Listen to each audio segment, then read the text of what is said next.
Through the years, we have seen horror films progress, and we have seen multiple types of horror films being produced, from monster movies maturing to psychological horrors and other types alike. We are going to go through the complete history of horror films from the late 1880s all the way to the present. Les Meneurs du Diable by George Méliès is most acclaimed for being the first horror film ever in history. The movie title is translated to House of the Devil and is about a man that goes through a haunted medieval castle and encounters the devil as well as other paranormal entities. It was released in the winter of 1896 and the runtime was only 3 minutes long. This French short film would mark the beginning of many classic silent horror films yet to come.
Through the years until the 1910s, few horror films were made, but most were coming from foreign countries such as Japan and American companies producing the short film Dr. Jekyll and Mr. Hyde, about a scientist that turns himself into an evil man, Mr. Hyde, and attacks and kills people. In the 1910s and 20s, horror films began to appear, and this is where popular characters we know today are born, such as the first attempted film adaptation of the famous book Frankenstein in 1910. A lot was said about the movie. Most claim that the film did not do any justice, and that there will never be a movie that matches up with the book. This started the golden age of horror films. Around this time, the what we know now as the Universal Pictures Monster series was born. A lot of famous films came from this era, and especially from Universal. Some of the famous ones that appeared from Universal were The Hunchback of Notre Dame in 1923 and The Phantom of the Opera in 1925. Lon Chaney was very famous in early horror films as being the man with 1,000 faces and was held in high respects for his playing of the Phantom in the film. Other films were The Cat and the Canary in 27 and The Unknown in 27, and most of all, The Man Who Laughs in 28. Still at this time, the genre title of horror had not yet been invented. These movies in this time period were considered dark melodramas, and the term horror would be invented a decade later in the 30s. Germany was also a big part in making and inspiring monster films such as Dracula. The first vampire-themed full-length film was Nosferatu and was an unauthorized adaptation of Bram Stoker's Dracula. The studio had to change the name of Count Dracula to Count Orlok, but is still seen and written as Dracula in some American versions.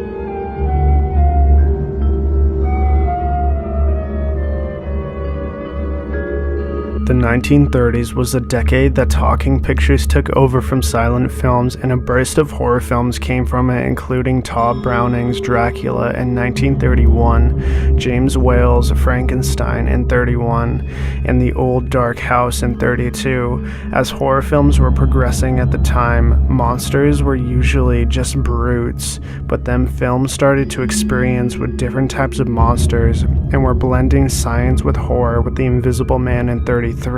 The film The Mummy, released in 1932, used old Egyptology as a horror theme. This concept was never seen before, and the man behind the mummy makeup artist was Jack Pierce and was considered a pioneer for his art styles.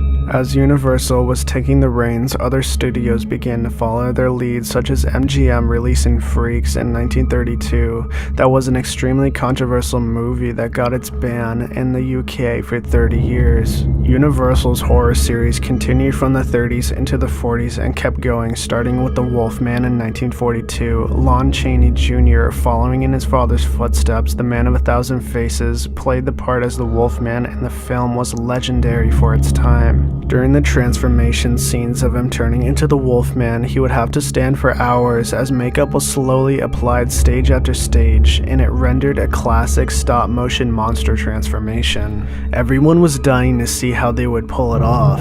Originally, they were not going to show the Wolfman and go into more psychological movie like Cat People, where the creature was not shown but you knew they were there, and that would scare you. They then decided to do the transformation sequence, and everyone was very surprised, and it became an instant classic.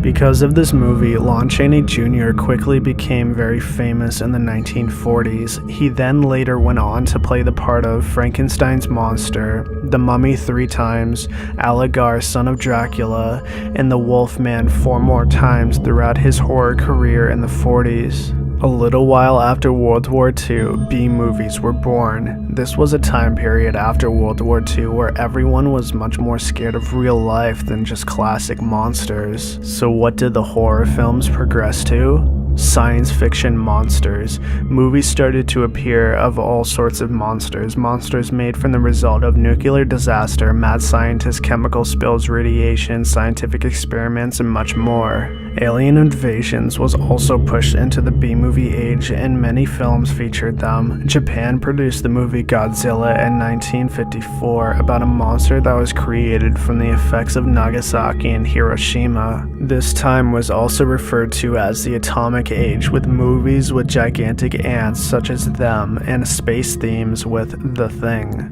Another early 50s series that got a lot of attention was The Creature from the Black Lagoon. It was considered to be one of the last movie monster series to be released from Universal's movie monster films. The cinematography for the movie was gorgeous and the underwater scenes were innovative in the time period that it was in. It had never been seen before, and for that it earns its place. In 1953, The Tingler was released, and it was an interesting concept at the time. They depicted the tingling feeling you get when you are scared as a physical monster that lives in your invertebrate, but it is stopped by the action of screaming. Years later, in '59, when the movie was being shown in theaters, the back of the seats were rigged with buzzers so that the audience would feel the tingler. The theater would also plant actors that would pretend that they were being taken over by the tingler to scare the showgoers. In the late 1950s, a studio in London called Hammer began to get a lot of attention.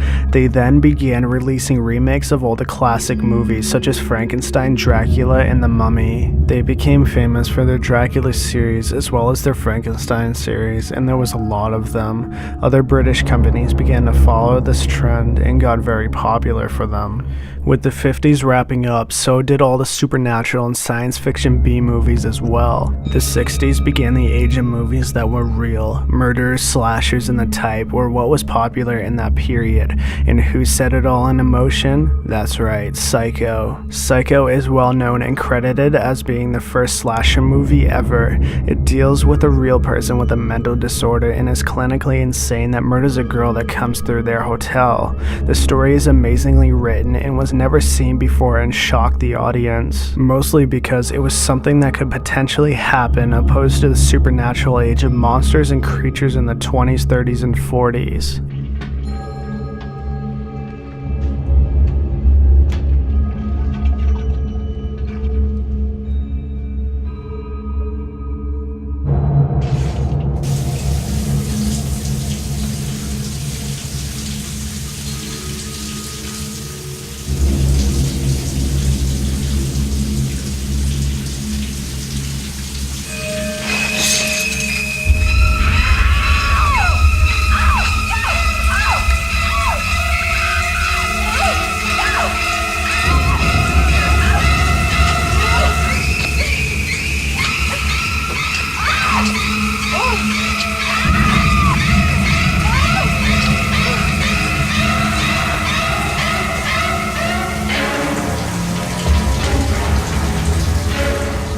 And who started it all? Alfred Hitchcock. Hitchcock was the master of suspense in the 1960s, and his work is still admired to this day.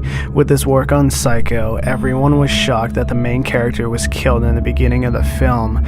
No one had ever seen that before, and for that, it was something new for people to see and gained loads of attention. Years later, Night of the Living Dead was released, and it was the first zombie movie to get real impactful attention. The movie featured blood and guts and zombies being stabbed and zombies eating people.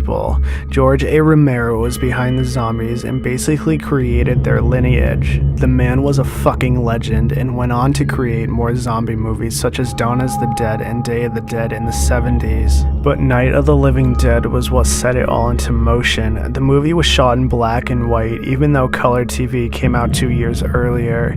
A month after its release, the American rating system went into effect, giving movies ratings when they came out. The movie was popular for its style of having a realistic setting but having an unrealistic plot. A black man was also one of the main characters, and he actually had lines. At the time, that was something that was unheard of.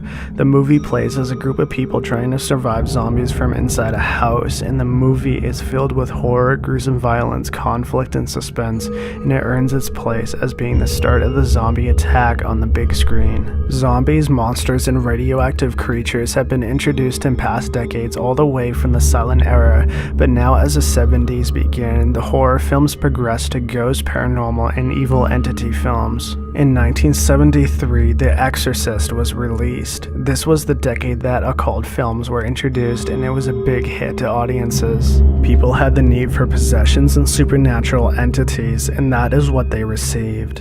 In the following years, The Exorcist would receive several sequels along with supernatural films.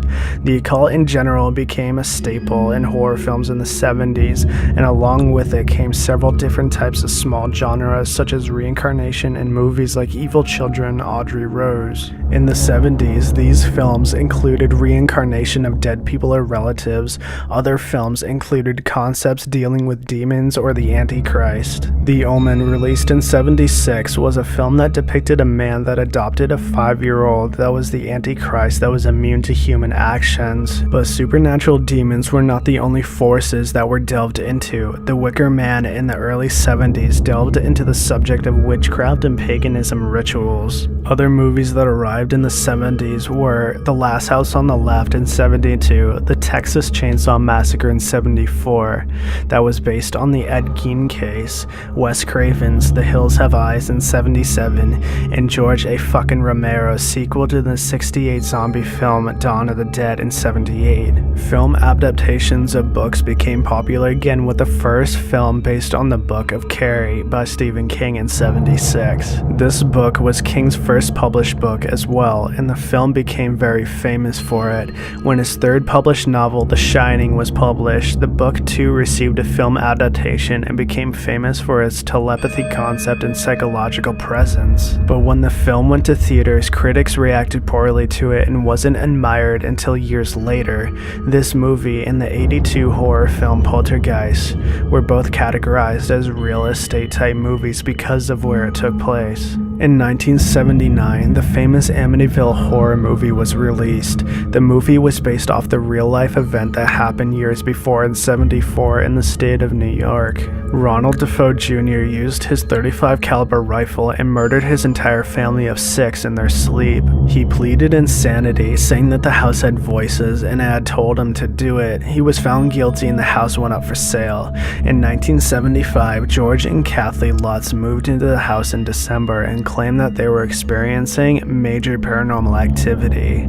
They left the house 28 days later. Jay Anson then wrote the novel in 78, and then a year later the film was made from the book in 79. It was a classic hit. Paranormal films were far from over, but in the late 70s and 80s, a new horror genre would grasp the attention of everyone: slasher films. The slasher film genre is credited all the way back to the 60s film of Psycho, but did not officially start until the 78 film by John Carpenter called Halloween. This film is a major staple in the horror community and still lives to this day, with another movie coming out this October in 2018. The original Halloween movie is about a psychopathic boy that murders almost all of his family and is committed to a mental hospital for over 15 years. The boy is named Michael Myers. After 15 years, he breaks out of his hospital to murder the remaining members of his family that include Lori Myers, that was adopted after the original incident and the suicide of their mother. They are brother and sister, and Myers is tracking her down to kill her with reasons only known to him. This film marked the beginning of the career of the actor Jamie Lee Badass Curtis, and 20 years later in 2 more Halloween sequels. The films went on for a long time, and each one progressed with a more ridiculous storyline. In the early 2000s, Rob Zombie came out with his own version of the first movie, but was not a big hit and was hated by most Halloween fans. Friday the 13th was released in the 1980s and became another major staple in the horror genre. The movie is based around a group of teenagers that stay at an old campground called Camp Crystal Lake and are terrorized and killed by the mourning mother of a child that drowned in the lake, Jason Voorhees. The movie became crazy famous and a hallmark in the horror community. The series began its insane number of sequels with different storylines and plots, but soon got out of hand with Jason Voorhees going all the way to fucking space in Jason X in 2001. What the hell were they thinking? In 1984, Nightmare on Elm Street was released and was famous for its creative take on horror. The movie based around a slasher creature named Freddy that would travel through kids' dreams and kill them in their dream worlds, and the kids team up to kill him and end the cycle. The movie also marks its place in the slasher genre and receives sequels, but not insane sequels such as Friday the 13th and Halloween. Vampires also made a comeback in the 80s with vampire horror, with movies such as Fright Night, released in 85, Lost Boys in 87, and Near Dark in 87 as well. More Stephen King novels adapted to movies in the 80s, such as Children of the Corn in 84 and Pet Sematary in 89. There was also a short time where sci-fi horror was a trend, with movies featuring alien supremacists, invasion, and hunting.